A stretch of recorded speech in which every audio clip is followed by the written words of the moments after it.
চুৰাপা ওৰফে প্ৰতাপসিংহ, চুটা দফা ওৰফে ভগা ৰাজা, চুটি দফা ওৰফে দৈয়া ৰাজা, চুলেফা ওৰফে জয়ধৰ সিংহ তেতিয়াৰ পৰা হিন্দু মতে নাম ল'লে যদিও তেখেতসকলৰ আহোমতে এটা নাম থাকি গ'ল।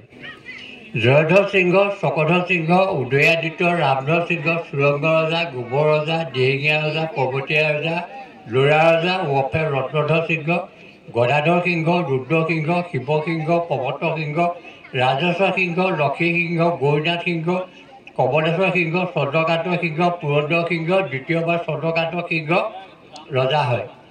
দ্বিতীয়বাৰ চন্দ্ৰকান্ত সিংহ ৰজা হওঁতে মানে আহি পেলাই অসমখন আক্ৰমণ কৰে।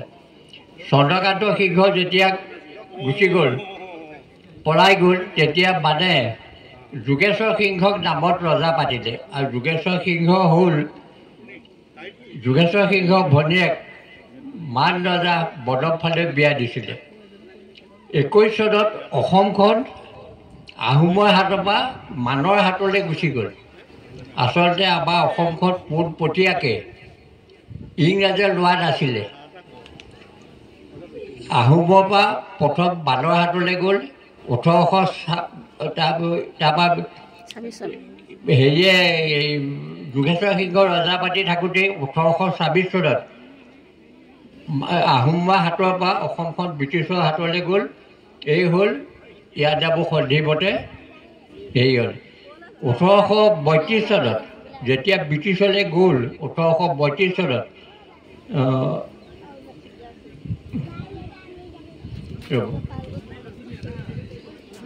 আকৌ এজন ব্ৰিটিছে কৰ্তলীয়া ৰজা হিচাপে দিছিলে লখিমপুৰ আৰু শিৱসাগৰীয়া অঞ্চলত। 1838 চনত কৰ দিব নোৱাৰাৰ কাৰণেহে হেৰিটো মানে তেওঁক আকৌ ৰজা ভাগিলে। এইদৰে চুকাফা দিনাখনৰ পৰা 42 জনে অসমখন আহোমে ৰাজত্ব কৰি আছিলে। এই মেডাম মাফিটো হ'ল এটা ধৰ্মীয় পূজা। এই মেডাম মাফিটো আচলতে আজি আমি ইয়াত পাতিছোঁ যদিও আচলতে এইটো হয় কি অগাধ অৰণ্যৰ মাজতহে হেনো মই বুৰঞ্জীত পোৱা মতে মেডাম মাফিটো তাৰ মাজতে সেই পূজাটো হয়। দিহিঙীয়া ৰজাৰ দিনত এবাৰ তেওঁ সপোনত এইদৰে পূজাই তেওঁ সপোনত দেখুৱালে যে তুমি যে মেডাম মাফিটো ইয়াত পাতিবলৈ লৈছা, এইটো আমুক গছজোপা তলত তোমালোকে মেডাম মাফি এটা পূজাৰ হেৰি আছে, স্থলী আছে। সেই পূজাস্থলীলৈ তুমি যোৱা, তেওঁ সপোনত দেখুৱালে। তেওঁ তেতিয়া সেই সপোনৰ মতে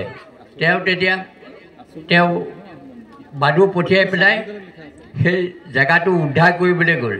উদ্ধাৰ কৰিবলৈ যাওঁতে দেখিলে তেওঁ সপোনত যেনেকৈ দেখিছে তেনেকৈ তাত দেখিলে যে এটা মস্ত মানে হেৰি এটা আছে। এইটো আমাৰ কি ক'ব, এই পাহাৰ মাজে যে নৈ যে থাকে, নৈ মাজেদি গৈ পেলাই সিপাৰে যেনিবা সেই মেডাম মাফিৰ জেগাটো আছেগৈ। তাৰপিছত তেতিয়া কৰিলে কি ইতিমধ্যে সেই জেগাটোকে এতিয়া তললৈ নামিব পাৰিব, কিন্তু ওপৰলৈ উঠা কোনো ব্যৱস্থা নাইকিয়া। তেনেকুৱাতে এজনে বুদ্ধি কৰি পেলাই ক'লে যে আমি পাৰ কৰি দিব পাৰিম। সেই জানটো ডাঙৰ জান এটা, জানটোৰ তলতে এইফালে এজোপা ডাঙৰ গছ আছিলে। তেতিয়া তেওঁলোকে গৈ পেলাই কৰিলে কি গছডাল কাটি দিলেগৈ। কাটি দিয়াৰ পিছত এই গছডালেই যেতিয়া সেইফালে হুৱলি আছিলে, কাটি দিয়াৰ পিছত সেইটোৱে বাট হৈ পৰিলে। বাট হৈ পৰাৰ পিছত সেই তাৰ ওপৰেদি গৈ পেলাই সেই জেগাটো পালেগৈ।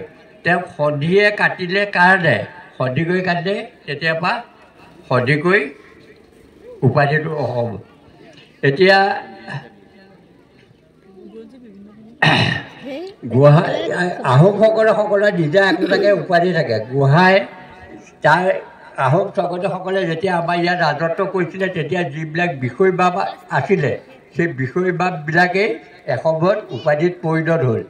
আৰু এজনহে বিষয়বাবটো আছিলে, কিন্তু তেওঁ গোটেই পৰিয়ালটোৱে লিখে। গোহাঁই, বৰগোহাঁই, বুঢ়াগোহাঁই, বৰপাত্ৰ গোহাঁই, দিহিঙীয়া, বাইলুং, গগৈ, কোঁৱৰ, সন্দিকৈ, দুৱৰা, লাহন, বৰপাত্ৰ, চেতিয়া, পাতৰ, দিহিঙীয়া, চাৰিঙীয়া, ফাইলুং, বাইলুং, চাংমাই, খোকাধৰা, চামুকধৰা, চাকনধৰা, ৰাজকুমাৰ, ৰাজকোঁৱৰ, ৰাজগুৰু, সিংহ।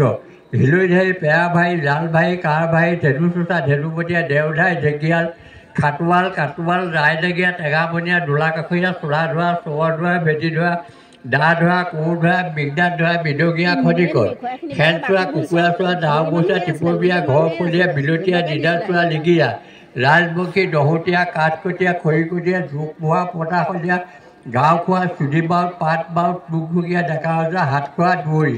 এই 64টা উপাধি হ'ল, উপাধি মানে এসময়ত বিষয় বাপ আহোম স্বৰ্গদেউসকলে আমাৰ ইয়াত এনেকুৱাকৈ এই 64টা বিষয় বাপ দিছিলে। এতিয়া মই আপোনালোকৰ বা এটা মই সুধিব বিচাৰিছোঁ, আমাৰ কলেজৰ প্ৰবক্তা সকলো আছে, আপোনালোকৰ জনা বুজা মানুহ আছে, মই যিকেইটা উপাধি ক'লোঁ সেইকেইটা আহোমৰ উপাধি হয় নহয় বাৰু? চব নহয় আচলতে। মই যিকেইটা জাতিৰ কথা ক'লোঁ এইখিনি আহোমৰ, যিকেইজন ৰজাৰ নাম ক'লোঁ সেই ৰজাকেইজন আহোমৰ ৰজা হয়নে নহয়? গতিকে ইয়াত আজি এতিয়া মই আজি অলপতে কেইজনমান, আজি দুবছৰমান আগতে মই শুনিছিলোঁ বুৰঞ্জীবিদ নিত্যানন্দ গগৈদেৱ ইয়ালৈ আহিছিলে। আহি পেলাই এই জিলাটোতে সেইটোৱে এসময়ত আহোমসকলৰ মৈদান আছিল বুলি তেখেতে চিনাক্ত, প্ৰথমতে না কৰিছোঁ যদিও পিছত চিনাক্তটো কৰি দি থৈ গুচি গ'ল। মোক নিমন্ত্ৰণ কৰিছে, মই এতিয়াও ক'ব নোৱাৰোঁ যে এইটো আচলতে মৈদান হয় নে নহয়। এইটো আপোনালোকে বুৰঞ্জীবিদসকল আছে, বুৰঞ্জীৰ বিষয়ে প্ৰমাণ কৰিব। আমি দেখা হিচাপত আমি সৰুৰ পৰাই যিটো দেখিছোঁ ইয়াত টিলা আছিলে। সেইদিনা মোৰ তালৈ যাওঁতে ইয়াৰ পৰা মই ইটাৰ টুকুৰা কেইটামানো মই লৈ গৈছিলোঁ, মই ঘৰত থৈছিলোঁ, ঘপককৈ নাপালোঁ, পিছত কিন্তু মই গৈ পালোঁগৈ। আজি এই দিনটোত আচলতে মেডাম বাফিৰ দিনটোত আপোনালোকৰ পূজা এটা হয়। এই পূজা ভাগটো চলিবই লাগিব, যদি পূজা ভাগ নচলে তেতিয়া মেডাম বাফিটো নহয়। আৰু ইয়াত এই পূজা ভাগত আজি বনাইছেনে নাই মই ক'ব নোৱাৰোঁ, কিন্তু লাও পানী খাবই লাগিব। যদি লাও পানী নবনাই, লাও পানী নাখায়, তেতিয়াহ'লে এই পূজা ভাগ হেনো গ্ৰহণ নকৰে বুলি বাইলোকসকলে কৈ থৈছে। সঁচা মিছাটো মই নাজানো আৰু, মই চবুকে বুৰঞ্জীত যিটো পাইছোঁ মই এইটো কথা মই আপোনালোকৰ আগত কৈছোঁ। আজি ইয়াৰ আগতেও এবাৰ চিচাপথাৰত এখন আহোম সন্মিলন আছিলে, মোক নিমন্ত্ৰণ কৰিছিলে। মই কোৱা দেখি পেলাই মোক বন্ধ কৰি দিলে যে আপোনাৰ দীঘলীয়া আছে। মই বোলো মোৰ দীঘলীয়া হ'লেও মই বন্ধ হ'লেও মই কাৰণ মই যদি 42জন ৰজাৰ ভিতৰত 1 মিনিটকৈ যদি ক'ব লগা হয় মই 42 মিনিট ক'ব লাগিব, 2 মিনিটকৈ ক'বলৈ হ'লেও মই 84 মিনিট ক'ব লাগিব। গোবৰ ৰজাই মাত্ৰ 10 দিন শাসন কৰিছিলে আৰু খৰা ৰজাই 40 বছৰ শাসন কৰিছিলে।